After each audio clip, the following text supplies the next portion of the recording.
Speaking of redlining, next question. Please discuss how discipline equals freedom can and should apply to one's financial life. Thanks. From all us troopers. Obviously, if you want to be financially free, you got to have financial discipline. That's just the way it is. So it's just simple, not easy. Save your money. Boom. Yeah. That's number one. Don't buy here's one. Don't buy an expensive car until you own a piece of property. That's just a basic rule. Interesting. Yep. If you're driving a Mercedes S-Class from 2015. Is that a good one? The S? It's a very good one. Yeah. It's a very good one. But it's also $120,000. But if you're renting, the wrong move. Sell that thing and buy a piece of property. A car is a depreciating asset. A piece of property is an appreciating asset. Try and put your money into your appreciating assets. Spend less than you earn. Boom. Stay off the credit cards. Boom. Invest your money in something. I like to invest money in me. In things that I'm going to do. That's what I want to do. Yeah. I want to invest money in things that I know and understand. And what better do I know and understand than things that I'm doing for people that I know or things that I'm involved with. Yeah. So that's what you got to do. You want to get your money taken care of. You want to have financial freedom. You got to just have the financial discipline. That's all there is to it. And work hard. Work hard. Make things happen. But your major gains, most people don't become rich by their salary, right? They earn their wealth. They gain their wealth through bigger things like buying properties. We got a jiu-jitsu player at the academy, a girl, and a year ago, she was kind of talking to me about, she just got married and blah blah blah, and we started talking. I said, she said, well, think about moving. I got this condo. And I was like, we started talking about buying properties. And boom, she disclosed on a 4-unit property in San Diego. And the day she got the keys, she was making $400 a month. She went from paying $1,900 a month in mortgage. The day she got the keys, all of a sudden she rented that place out. She's got 3 units. She's living in the crappiest unit, and she's got those things rented out. And now she's making $400 a month. So that's a delta of $2,300 a month in the black. Yep. That's impressive. Yeah. And it took her a year to get done, but she did it. And now she's like, oh, I'm so happy. I'm like, that's cool. Start saving. Start saving for your next property. Yeah. I'm like, the market's going to take a downturn. You got to be ready if it does, but you got to be ready to make that next move. So start saving your money. Start paying that thing down. Start saving your money. Start saving that next down payment. That's where your wealth gets established, is in these long-term strategic moves that you make. And, I'm no financial expert, but you don't have to be a financial expert to know to save your money, to spend less than you earn. And property to me is a good thing to invest in. It does go up and down.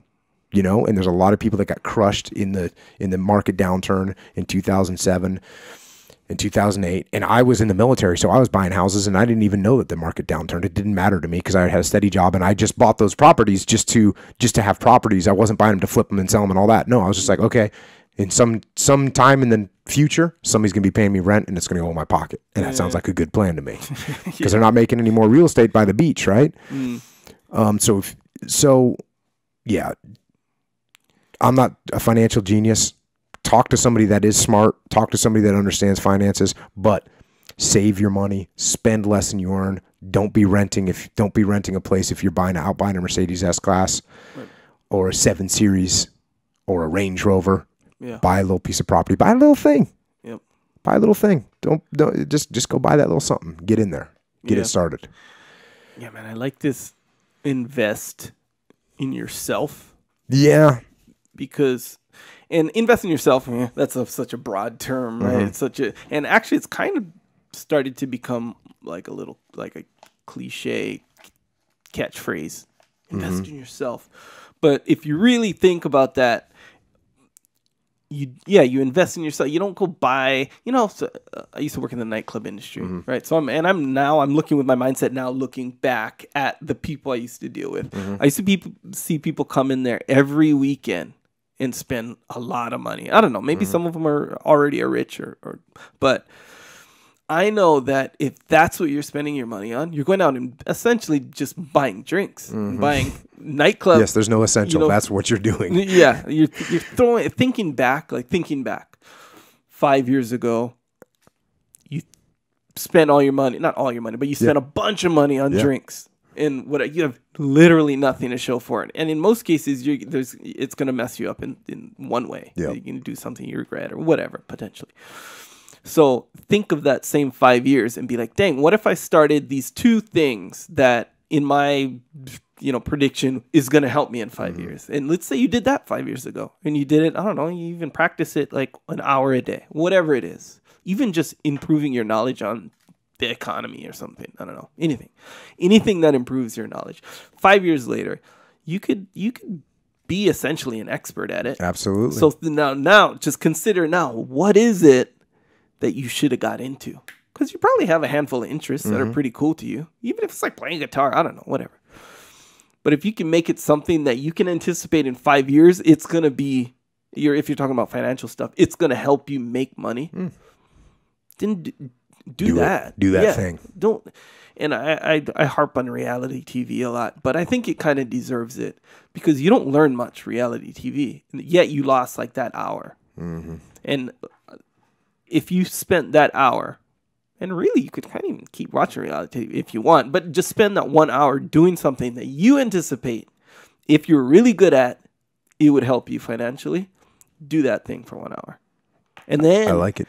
One day is going to come, you're going to think back, just the same way I'm thinking back of the 5 years ago. I mean, in my case, it's more than 5 years ago, but just the same way I'm thinking back of those people at the nightclub industry, the same way I'm thinking back about that, you're going to be thinking back at yourself and you'll be like, dang, I'm so happy I got into that, Yeah. And there's all kinds of things you could have done. I mean, I look at the money I wasted over the years in the bars. It's ridiculous. Being a young SEAL, out getting after it with the boys. Thursday, Friday, Saturday, and a Sunday. That's how we used to roll. Yeah. That's how we used to roll. And it was just, hey, we'd show up. I'm the richest guy in the world. Yeah. I have all the money that I ever need, and I can buy whatever I want. That's what every night was like. Yeah. So, not wise. Don't do that. Yeah, and I'll even go out, have some fun. It's cool. You can still kind of do. I'm just saying, think of that. Yeah. Think of what you're doing right now, and because for these people I was talking about back when I used to work in the nightclub industry, they are technically committed to spending their money, committed to it. Yeah. If you're doing something every single week for years, you're committed to it. So just take one of those hours. Yeah. Or take maybe 10% of that money that you're spending, or 25%, all of it, whatever, and put it in something that you anticipate. Yeah, and the other thing is, I mean, invest in yourself is like actually build something, actually build a little company, make something. That's what I was meant. You've got another perspective, which is also very viable and makes just as much sense. I was literally talking about, from your perspective, oh, you like guitars? Cool. Figure out how to make a cool guitar stand at your house. And then see if you can get that thing produced. And then, it's really good. Maybe we start running production. Let's do that. That is infinitely, not only will you possibly end up with some kind of a product that sells, but you'll have learned something. You've had fun. You created something for the world. You've learned the lessons that you learned about building it and getting mastery. That's all going to be worthwhile as well. Yep. So there's this. I'm not saying this with regards to that you're going to come up with this product and you're going to get rich. It's not going to happen. It's not going to happen. But can you use that to build knowledge? Can you use that to gain experience that will then compound with other things in your life and eventually make you financially free because you had that discipline? Absolutely. It's just yes. Yeah.